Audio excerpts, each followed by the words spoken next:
Friends, ఎట్లున్నారు అందరూ? వర్షాలకి జాగ్రత్తగా ఉండండి. బయటికి అవసరమైతేనే వెళ్ళండి. సేఫ్గా ఉండండి.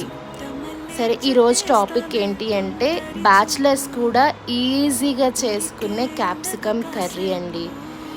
క్యాప్సికమ్ని అండ్ ఆనియన్ని సన్నగా చాప్ చేసుకొని పెట్టుకోవాలి. యాస్టీజ్ మనం కర్రీస్లో వేసే పోపు గింజలు రెడీ చేసుకోవాలి. నేను ఇందులో నాకు ఇష్టము పల్లీలు, అందుకోసమని నేను పల్లీలు వేసుకున్నాను.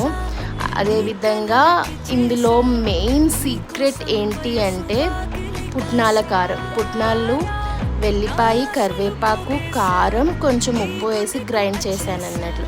ఇవన్నీ మంచిగా డీప్ ఫ్రై అయినాక ఆ కారాన్ని అలా చల్లాలి. ఎంత టేస్టీగా ఉంటుందంటే అంత టేస్టీగా ఉంటుంది.